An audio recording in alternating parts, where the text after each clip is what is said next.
Friends, मैं आपका दोस्त रितेश हाजिर हूँ मैं आज एक नए वीडियो के साथ, जिसका टॉपिक है 19वीं एवं 20वीं शताब्दी में सामाजिक तथा धार्मिक सुधार आंदोलन। मीन्स जो हमारे एमपीपीएससी का सिलेबस है उसमें एक आपने देखा होगा एक टॉपिक है जिसमें 19वीं एवं 20वीं शताब्दी में धार्मिक एवं सामाजिक सुधार आंदोलन का एक जो टॉपिक है, तो उसी पे मैंने इस वीडियो में कवर किया हुआ है उस टॉपिक पर। तो जितने भी उससे रिलेटेड इंपॉर्टेंट क्वेश्चंस बन सकते हैं एमपीपीएससी के जो प्री एग्ज़ाम हैं, तो उन सभी को हम इस वीडियो में डिस्कस करेंगे। उनसे रिलेटेड सभी इंपॉर्टेंट पैरा के बारे में हम डिस्कस करेंगे। तो इस वीडियो को आप पूरा लास्ट तक ज़रूर देखें और इसके हर पॉइंट्स का नोट्स ज़रूर बनाएं फ्रेंड्स। और जितने भी मतलब इस एमपीपीएससी प्री के एग्ज़ाम के लिए टॉपिक्स हैं, तो उन सभी को मैंने अपने एमपीपीएससी नोट्स इन हिंदी चैनल में उन सभी के वीडियो धीरे धीरे करके मैं डालता जा रहा हूँ। और उसमें कई वीडियो डाले जा चुके हैं एमपीपीएससी सिलेबस से रिलेटेड टॉपिक जो भी हैं, तो उन्हें यदि आपने उसे अभी तक नहीं देखा तो आप उसे देख सकते हैं। और फ्रेंड्स, आप मेरे चैनल एमपीपीएससी नोट्स इन हिंदी को सब्सक्राइब कर लें ताकि मेरे आने वाले सभी वीडियोज़ के नोटिफिकेशन आपको मिलते रहें। तो चलिए चलते हैं फ्रेंड्स, अपने वीडियो की ओर चलेंगे। 19वीं एवं 20वीं शताब्दी में सामाजिक एवं धार्मिक सुधार आंदोलन के बारे में डिस्कस करेंगे। तो देखते हैं 19वीं शताब्दी के धार्मिक एवं सामाजिक सुधार आंदोलन, तो इसके बारे में थोड़ा देखते हैं फ्रेंड्स, इसके बारे में पढ़ते हैं। 19वीं शताब्दी के भारतीय समाज में अनेक कुरीतियां विद्यमान थी। तत्कालीन हिंदू समाज में जाति प्रथा के बंधन कठोर हो गए थे।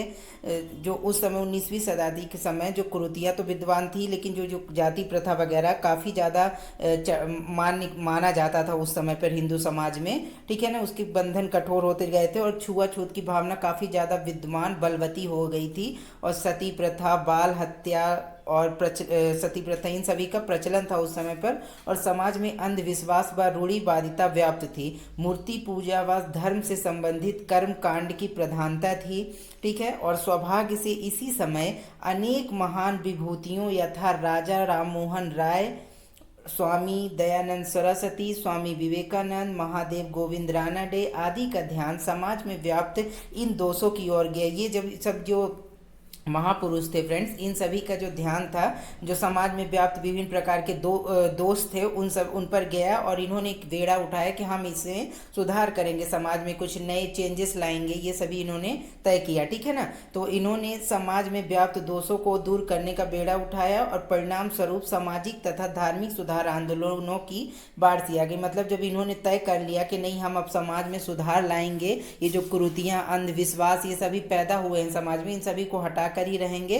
तो जब इन्होंने संकल्प ले लिया तो फिर ये एक आंदोलन, धार्मिक सुधार, सामाजिक और धार्मिक सुधार आंदोलनों की बाढ़ सी आ गई, क्योंकि ये अलग अलग तरीके से ये लोगों ने सुधार करने की कोशिश की। तो ये अलग अलग आंदोलनों को इन्होंने जन्म दिया, ठीक है ना। इन महान सुधारकों के नेतृत्व में अनेक धार्मिक सामाजिक सुधार आंदोलन हुए, ठीक है ना। इन सभी के नेतृत्व में अनेक धार्मिक और सामाजिक सुधार आंदोलन हुए। उसी से रिलेटेड कुछ हम संस्थाओं के बारे में डिस्कस करेंगे फ्रेंड, जिन्होंने जिन संस्थाओं ने काफ़ी महत्वपूर्ण भूमिका निभाई धार्मिक एवं सामाजिक सुधार आंदोलन करने के लिए। तो उन सभी के में से पढ़ते हैं उनके बारे में। तो पहला देखते हैं कि ब्रह्मा समाज के बारे में देखते हैं। तो क्या है, 20 अगस्त 1828 में ईस्वी में महान समाज सुधारक राजा राम मोहन राय ने कलकत्ता में ब्रह्मा समाज की स्थापना की। ध्यान रखिएगा फ्रेंड्स, किसने की, तो राजा राम मोहन राय ने कलकत्ता में ब्रह्मा समाज की स्थापना की। कब, तो 20 अगस्त 1828। उस समय भारत का तत्कालीन जो गवर्नर जनरल था वो कौन था, तो वो था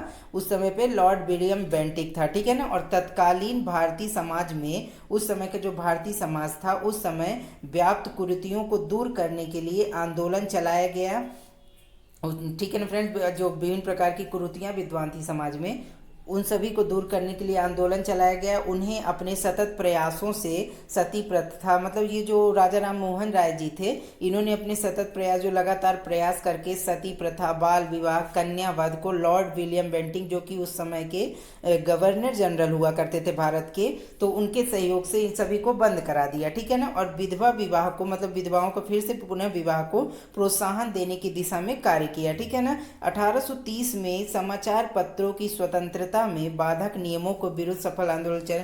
जो समाचार पत्र होते हैं उनकी स्वतंत्रता में जो स्वतंत्रता में मतलब उनके जो लेख वगैरह लिखने में जो बताते थे समाचार पत्र, उनके स्वतंत्रता में जो भी बाधक नियम थे उन सभी के विरुद्ध इन्होंने सफल आंदोलन चलाया। उन सभी को हटाने के लिए नियम जो बाधक थे समाचार पत्रों के स्वतंत्रता में, तो उन सभी को हटाने के लिए 1830 में इन्होंने आंदोलन चलाया जो कि काफ़ी सफल रहा और देश के पुनरुत्थान के लिए अंग्रेजी शिक्षा को आवश्यक समझते थे। ये जो राजा राम मोहन राय जी थे वो ना देश के जो मतलब शिक्षा के लिए अंग्रेजी को आवश्यक समझते थे।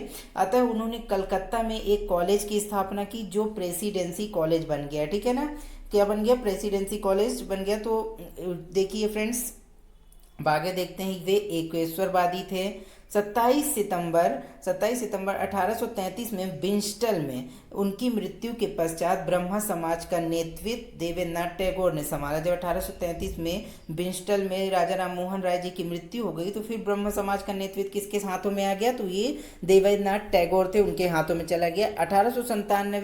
1857 ईस्वी में केशव चंद्र भी इसके सदस्य हो गए।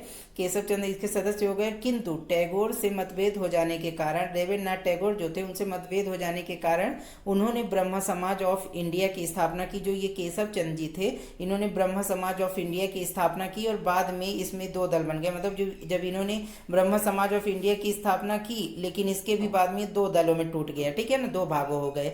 तो एक केशव चंद्र सेन जो है उनके समर्थक था, दो दल में से एक समर्थक था किसका? केशव चंद्र सेन का, और दूसरा उनका विरोधी था। इस प्रकार ब्रह्म समाज 3 शाखाओं में विभक्त हो गया। जो पहला एक तो जिसका नेतृत्व किसके हाथ में था? देवेंद्रनाथ टैगोर, और दूसरा जो बाद में दो बन गए तो उनका एक का केशव चंद्र के, एक इनके विरोधी में था, तो वो मतलब कि तीसरा था। ठीक है, इसके बाद प्रार्थना समाज के बारे में देखते हैं जो कि ये भी काफ़ी महत्वपूर्ण है। तो प्रार्थना समाज का ब्रह्म समाज के प्रभाव से प्रभावित होकर डॉक्टर आत्माराम पांडुरंग ने, अब नाम ध्यान रखिएगा फ्रेंड, किसने? डॉक्टर आत्माराम पांडुरंग द्वारा सन 1867 ईस्वी में ब्रह्म समाज की स्थापना की गई। ठीक है ना, कब? तो 1867 ईस्वी में। इसके बाद देखते हैं अगला जो थोड़ा सा क्या है की गई। महाराष्ट्र में महादेव गोविंद रानाडे एवं गोपाल भंडारकर इसके मुख्य स्तंभ थे। ठीक है, इसके अतिरिक्त केशव चंद्र सेन, नवीन चंद्र राय, पीसी मजूमदार, बाबू महेंद्र नाथ बोस तथा नारायण चंद्रवरकर जैसे महान ब्रह्म समाज के सदस्यों ने अपने सतत प्रयासों से इस संस्था को एक मजबूत एवं उन्नत आधार प्रदान किया। काफ़ी इन्होंने मजबूत कर दिया जो प्रार्थना समाज को। ठीक है, इसके बाद महान देशभक्त गोविंद रानाडे ने तो अपना संपूर्ण संस्था को सफल बनाने, मतलब जो अपना संपूर्ण जो जीवन था, संपूर्ण सर्वस्व इस संस्था को, प्रार्थना समाज को सफल बनाने के लिए व्यतीत कर दिया। ठीक है, इसके बाद देखते हैं आर्य समाज। आर्य समाज के बारे में क्या पॉइंट्स है? तो आर्य समाज क्या है? तो 19वीं शताब्दी के महान समाज सुधारकों में स्वामी दयानंद सरस्वती प्रमुख थे और उनका जन्म 1824 ईस्वी में काठियावाड़ में एक कुलीन परिवार में हुआ था और उनका वास्तविक नाम मूलशंकर था। सबसे जरूरी तो क्या है फ्रेंड्स? तो ये मूलशंकर कई बार पूछा जा चुका है कि दयानंद सरस्वती जी का बचपन का नाम क्या था? तो मूलशंकर, जो मतलब उनका वास्तविक नाम क्या था? तो मूलशंकर। इसके बाद एक क्वेश्चन और पूछा जाता है, सत्यार्थ प्रकाश किसकी रचना है? तो ये दयानंद सरस्वती के रचना है। ठीक है ना, सत्यार्थ प्रकाश के माध्यम से उन्होंने अपने विचार अभिव्यक्त किए। जो इनकी रचना थी, धर्मों के तुलनात्मक विवेचना की उनकी दृष्टि में वैदिक धर्म की सर्वश्रेष्ठ, मतलब ये जो क्या थे स्वामी दयानंद सरस्वती जी, ये वैदिक धर्म को सर्वश्रेष्ठ मानते थे। ठीक है ना, इसलिए इन्होंने वेदों की तरफ लौटो का नारा दिया। नारा भी बहुत इंपॉर्टेंट है फ्रेंड्स, क्योंकि कई बार ये एग्जाम में आ चुका है कि ये नारा किसका है? वेदों की ओर लौटो। तो ये दयानंद सरस्वती जी का है। उन्होंने 10 अप्रैल 1875 ईस्वी को बंबई में आर्य समाज की स्थापना की। कब? 10 अप्रैल 1875 ईस्वी को। इसके बाद इस संस्था के माध्यम से उन्होंने भारत में बढ़ते हुए ईसाइयत के प्रभाव को रोकने का प्रयास किया। उस समय क्या हो रहा था फ्रेंड्स? आपको तो पता होगा कि उस समय अंग्रेजों का कब्जा था, तो अंग्रेज ज़्यादातर कोशिश कर रहे थे कि हिंदू लोग जो थे भारत में, ये सभी ईसाई धर्म को मतलब कि अपना लें, वो ऐसा चाहते थे। ठीक है ना,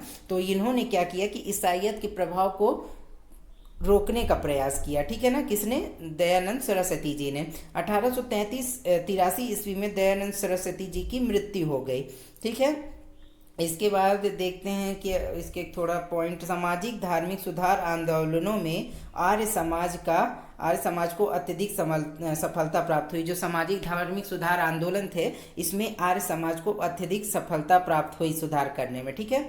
इसके बाद देखते हैं रामकृष्ण मिशन, ये देखते हैं कि इसका स्वामी दयानंद जो स्वामी विवेकानंद जी थे उनका था, उनकी स्थापना वो थी। तो स्वामी विवेकानंद महान विचारक स्वामी रामकृष्ण परमहंस के परम शिष्यों में से एक थे। कौन? रामकृष्ण जो स्वामी विवेकानंद जी थे वो। इसके बाद इनके गुरु का नाम कई बार पूछा जा चुका है, रामकृष्ण परमहंस थे स्वामी विवेकानंद जी के गुरु जी, ठीक है ना, ये याद रखिएगा। उनके जन्म 12 जनवरी 1863 ईस्वी को कोलकाता के एक सभ्य परिवार में हुआ था। स्वामी जी जो थे तो इनका जन्म कहाँ हुआ था? तो कोलकाता में हुआ था 12 जनवरी 1863 ईस्वी में। और उनका वास्तविक नाम क्या था? तो नरेंद्र दत्त। यहाँ पे ये बहुत ही मोस्ट टॉपिक है फ्रेंड, क्योंकि जो स्वामी विवेकानंद जी थे उनका कई बार उनका जो वास्तविक नाम पूछा जा चुका है। तो क्या था? नरेंद्र दत्त। प्रारंभ में तो वे नास्तिक थे, जो स्वामी विवेकानंद जी थे प्रारंभ में तो ये नास्तिक थे, ये नहीं मानते थे कि भगवान वगैरह मतलब उनका अस्तित्व है भगवान का, लेकिन फिर ये आस्तिक हो गए थे बाद में। किंतु जो स्वामी रामकृष्ण परमहंस के संपर्क में रहकर आस्तिक हो गए ये, मतलब कि फिर इनको विश्वास होने लगा भगवान जी पर, ठीक है, कि हाँ उनका अस्तित्व है। इसके बाद 1886 ईस्वी में उन्होंने संन्यास ले लिया, ठीक है, इन्होंने संन्यास ले लिया कि, और इसके बाद धर्म व दर्शन का अनुशीलन कर वेदांत का ज्ञान प्राप्त किया। धर्म और दर्शन का अनुशीलन करके क्या किया? तो वेदांत का ज्ञान प्राप्त किया। 1892 ईस्वी में दक्षिण में धर्म का प्रचार किया। कहाँ पर? दक्षिण साइड में। इसके बाद 1983, यहाँ पे फ्रेंड्स एक सेकेंड, ये यहाँ पे होगा 1900, आप 19 कर लीजिएगा, 1900 नहीं 1800, एक सेकेंड यहाँ पे मैं बना देता हूँ, 18 आप कर लीजिएगा। 1883 में उन्होंने संन्यास ले लिया, ठीक है ना, 1883 में उन्होंने संन्यास ले लिया। एक बार और मैं बता दूँ कि 1883 यहाँ आप कर लीजिएगा, 1883 में उन्होंने संन्यास लिया। और इसके बाद नहीं, एक सेकेंड फ्रेंड्स, यहाँ पे थोड़ा सा मिस्टेक है।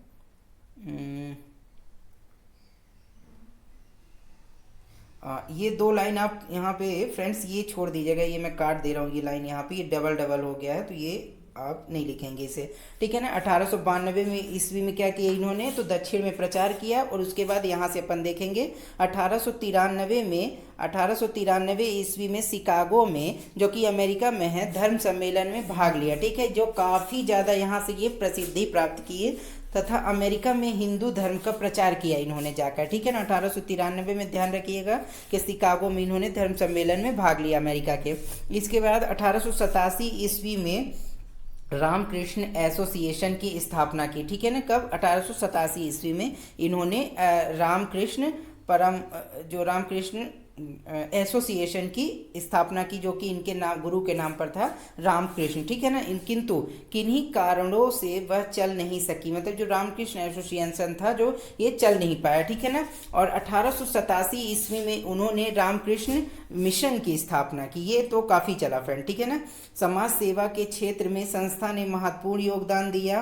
किसने? रामकृष्ण मिशन जो इन्होंने शुरू किया था 1887 में, उसने काफ़ी महत्वपूर्ण योगदान दिया समाज सुधार के क्षेत्र में, समाज सेवा के क्षेत्र में। इसके बाद स्वामी विवेकानंद के प्रयासों से परिणाम स्वरूप हिंदुओं में आत्मविश्वास जागृत हुआ। जो हिंदू लोग धर्म था उसके लोगों में आत्मविश्वास की जागृति हुई। इसके बाद साथ ही इन्हें इस बात का भी ज्ञान हुआ कि अपने अध्यात्म एवं दर्शन के बल पर ही विजयी हो सकते हैं। किसे? स्वामी विवेकानंद जी को इस बात का ज्ञान हुआ। इसके बाद 1902 में स्वामी विवेकानंद जी की मृत्यु हो गई, सन 1902 में इनकी मृत्यु हो गई। इसके बाद देखते हैं थियोसॉफिकल सोसाइटी के बारे में क्या देखते हैं फ्रेंड। तो इसमें देखें, थियोसॉफिकल सोसाइटी जो है कि स्थापना एक रूसी महिला मैडम HP ब्लवट्स्की, जो ब्लवट्स्की, थोड़ा नाम भी बड़ा अजीब है फ्रेंड्स, इन लोग का नाम जो विदेश के होते हैं इनका नाम भी बड़ा अजीब होता है, पढ़ने में बड़ी प्रॉब्लम होती है।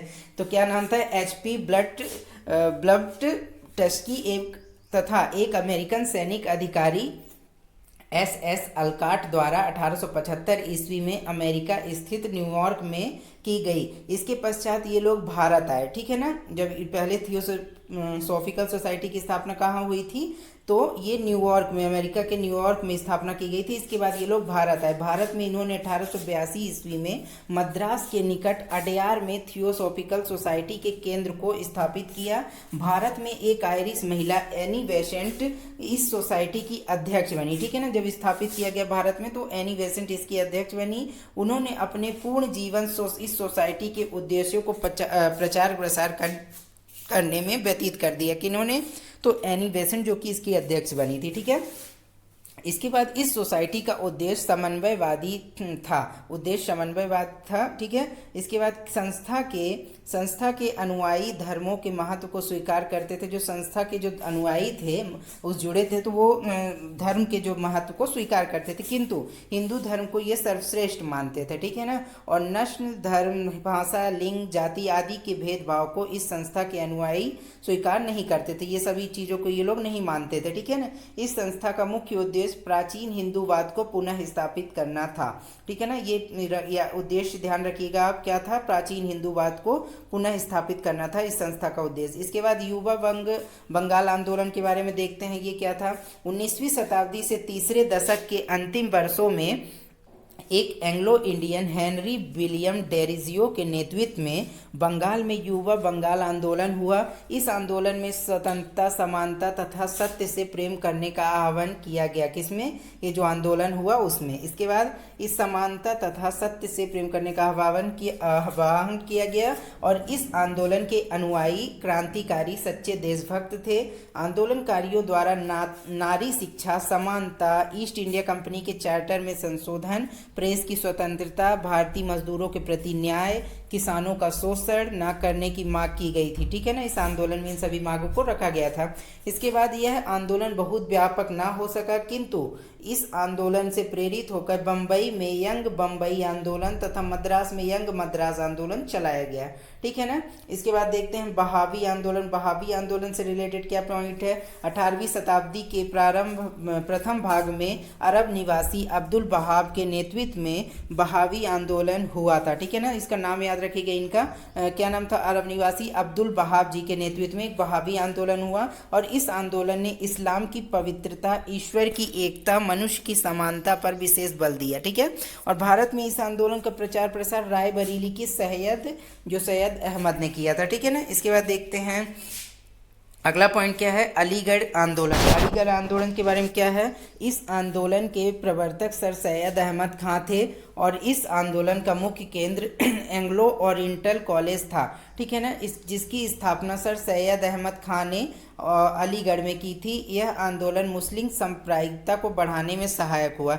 ये जो अलीगढ़ आंदोलन था ये मुस्लिम सांप्रदायिकता को बढ़ाने में काफ़ी कारगर मतलब कि सहायक हुआ, ठीक है। इसके बाद देखते हैं ईश्वरचंद विद्यासागर। ईश्वरचंद विद्यासागर के बारे में थोड़ा देख लेते हैं, जो काफ़ी प्रसिद्ध हैं। ये ईश्वरचंद विद्यासागर का जन्म 1820 में हुआ था। और आपकी गणना महान समाज सुधार, जो इनकी गणना किसमें की जाती, महान समाज सुधारकों में की जा सकती। काफ़ी प्रसिद्धि प्राप्त ये व्यक्ति हैं, खास करके बंगाल में तो इनका बहुत ही जाना माना नाम है, बहुत ही प्रसिद्ध हुए थे।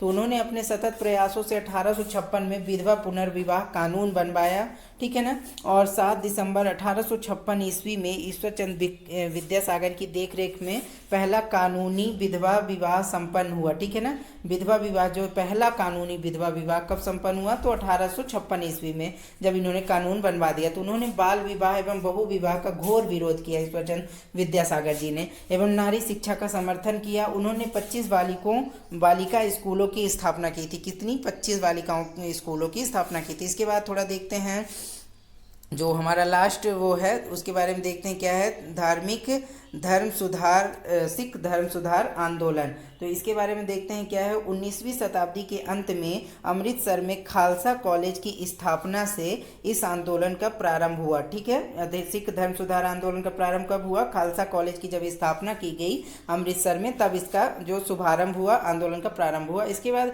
इसके पश्चात 1820 में ईस्वी में अकाली आंदोलन प्रारंभ हुआ, ठीक है ना। इन आंदोलनों का मुख्य उद्देश्य सिख धर्म में सुधार तथा सिख सिख गुरुद्वारों के प्रबंध को स्वच्छ बनाना था। ठीक है ना।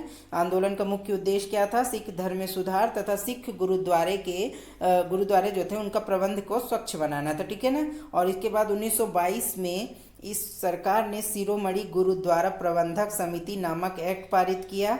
इस एक्ट का प्रयोग सिखों में भ्रष्ट महंतों को गुरुद्वारों से बाहर निकालने के लिए किया जाता था। ठीक है ना। इस एक्ट का प्रयोग कब किया जाता था? जो भ्रष्ट महंत थे गुरुद्वारों में, उन्हें बाहर निकालने के लिए इसका प्रयोग किया जाता था। तो ठीक है फ्रेंड्स, इस वीडियो में मैंने आपको सभी धार्मिक सुधार जो सामाजिक और धार्मिक सुधार आंदोलन से रिलेटेड जितने भी पॉइंट्स बन सकते हैं इंपॉर्टेंट, उन सभी को इसमें कवर कर दिया। तो इन सभी के आप नोट्स जरूर बना लीजिएगा और इस वीडियो को हो सके तो 1-2 बार देखिएगा, ताकि इसके 1-2 बार पढ़ने से भी ये चीज़ें आपको याद हो जाया करेंगी। ठीक है ना फ्रेंड्स। तो आज के लिए वीडियो में इतना ही। अब जब हम नेक्स्ट वीडियो बनाएंगे जिस नए टॉपिक पर, तो उस पर भी हम कुछ डिस्कस करेंगे इंपॉर्टेंट टॉपिक के बारे में। तो जैसे जैसे वो हो रहा है कि करके मैं सारे वीडियोज MPPSC के सिलेबस के अकॉर्डिंग डालता जा रहा हूँ, तो आप उन सभी वीडियोज़ को देख सकते हैं। ठीक है फ्रेंड्स। और फ्रेंड्स, यदि ये वीडियो आपको अच्छा लगा हो तो आप इसे लाइक और शेयर जरूर कर दें और मेरे चैनल को सब्सक्राइब कर लें। तब फ्रेंड्स, आज के लिए इतना ही। मिलेंगे नेक्स्ट वीडियो में। Okay friends, bye bye.